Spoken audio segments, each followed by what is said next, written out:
Okay, this is going to be a long. Let's go.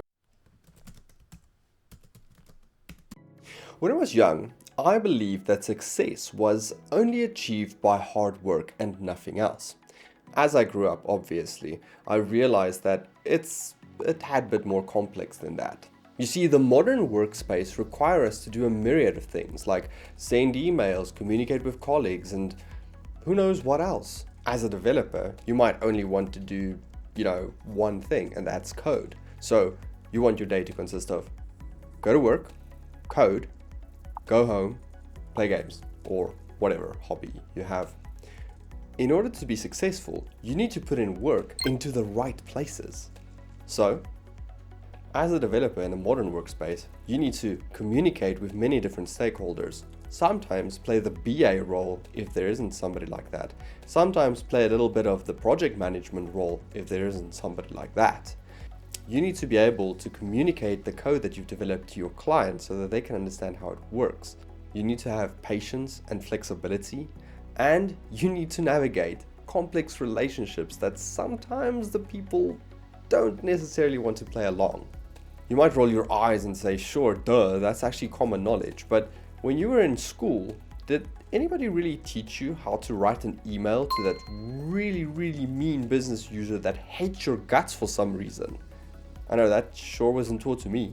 In school, they teach you how a database works. They teach you broad things like how to think logically and then take that logic and put it into code. Or they teach you something like AI. But once you hit the ground running in your career, you notice that, oh wow, there's a ton of different things that I need to keep in mind and that I need to consider, and it gets a lot real quick. What I'm talking about, and QI role, is essentially what's been called soft skills. Soft skills, if you look at a generic HR presentation, is stuff like communication, adaptability and flexibility, time management, the ability to work within a team, leadership. Put generic buzzword here. Ding, ding, ding. These things might have been beaten to death by the corporate stick, but it turns out that they're actually much more important than you think, and they're key to your success in your career. The difficult part is, of course, that it's not necessarily easy to work on these skills, especially when they don't fall into your skill set. Let's say you're somebody super introverted. How do you communicate clearly or be a leader? Those are usually things that are left out for you to go and figure out. And that is the point of this channel. I want to create a channel specifically as a resource for developers to help them grow. But I'm not going to do it in the top 10 ways to increase your communication or 7 ways to grow your soft skills. If you see a title like that, it's very likely clickbait. Developing your soft skills can be such a buff that once you've started doing it, you'll go, why haven't I done this a long time ago?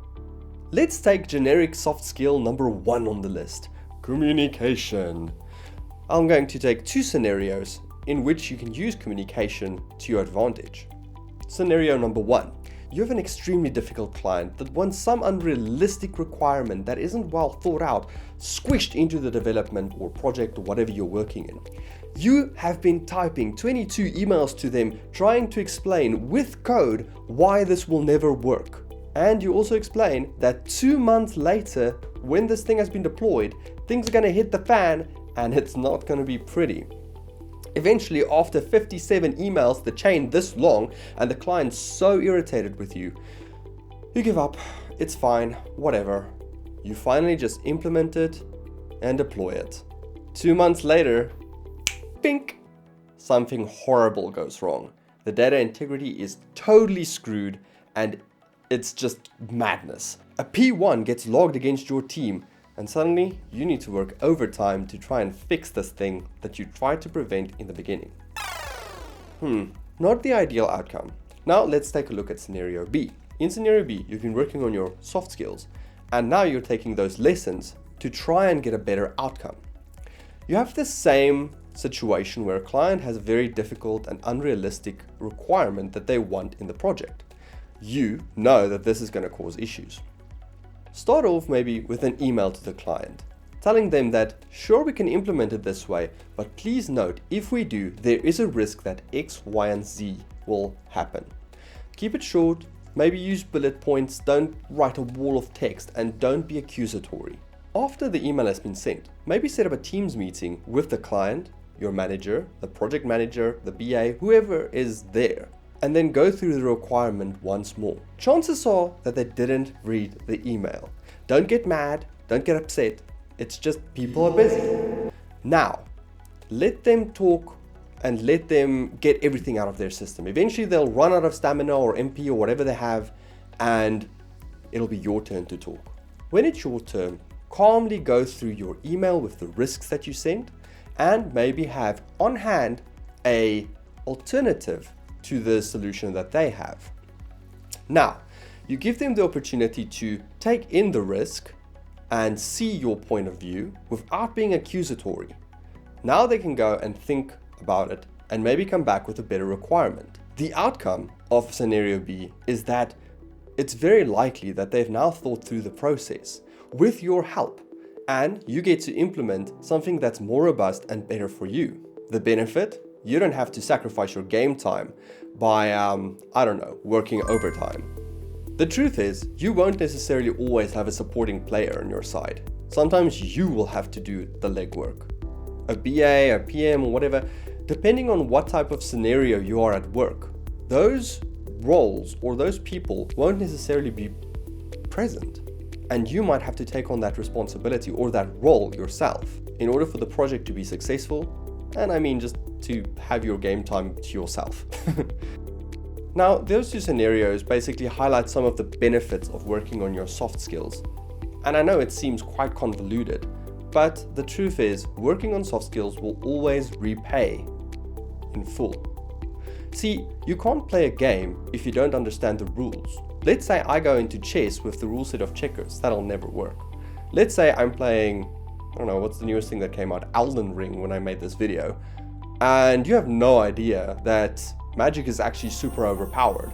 You'll choose what I did, a stabby guy, and just get ruffle stomped by the game. Totally almost dropped it, but at least my friends motivated me to try a different build, and I loved it, simply because I now understand the rules of the game much better and much more clearly. So you've gotten to this point of the video and you're going, okay, but what do I need to do to work on my soft skills? And like I've said before, if you see something like top 10 ways to improve your soft skills, yeah, sure, those are suggestions, but most of the time it's a clickbait title, because I mean, top 10 ways to improve your soft skills is trying to dumb it down just a little bit. Soft skills is something that you develop over time. It's like a craft that you have to practice and practice and practice until you get better at it. You're not gonna just watch a YouTube video and then all of a sudden, boom, type the perfect email. No, that's not how it works. You need to firstly look at what I'm currently doing, what results I'm getting, and then identify the parts where I need to work on to get a better result. And to be honest with you, it's a really long and painful journey. It's truth bomb time. Working on your soft skills takes time, and it's hard work, but you'll always see the reward once you've started doing so. I'm about to spew out a combination of gross words, so please bear with me. Working on your soft skills entails working on your character, building discipline, and fostering habits. Ugh, gross. Just saying that makes me feel dirty and gross, but unfortunately it's the truth of the matter. Now you might be asking, alright, I hear you, I want to start working on my soft skills, but how do I do that? I plan to do a bunch of videos on different topics covering different things you can focus on in your soft skills, but for this video, let's start off with just the basics. And the basics is to try and identify the areas in which I'm lacking. So how do I do that? Let's start off by paying attention to how I interact with other people and what results I am getting. Maybe, and I know this isn't necessarily a great thing to hear, but maybe the way that you're talking with people comes across as a little condescending without your intent, but it's just the way that you do it. Try and pay attention to the way that you interact with people. And that interaction can be over Teams, it can be in emails, it can be in person, Try and pay attention to how you talk and then see what reaction you are getting from the person that you're talking with. Number 2, try and pay attention to how I'm writing emails. Am I writing these wall of text with code in it? Or am I keeping it short and simple with bullet points so that the user that I'm sending it to can understand it completely? Then try and figure out what makes you upset, what riles you up, and what makes you smile during your workday. And I'm not talking about just like scrolling through your phone and watching memes. No. What truly makes you happy? Because if we can identify those things, we can use them to build our soft skills. We can use what we enjoy to make building soft skills an enjoyable thing. Yeah, I know it sounds extremely unrealistic, but we'll get to that. Then lastly, what I think for this video specifically, pay attention to how people interact with you. I know it sounds like a lot, but we need to diagnose where we are. It's a lot like coding actually. We need to first find the bug before we can fix the problem. Please keep in mind that building soft skills is a process and it's not something that's going to happen overnight. But once you've started doing it, you'll see results and you'll be happy that you did it.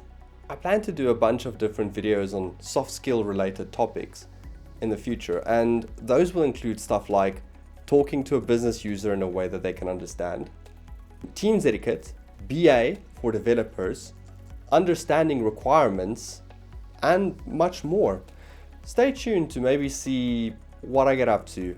And I hope that this video was at least not too boring and gave you a little bit of information to motivate you to start working on your soft skills. Thanks for joining me and welcome to the channel.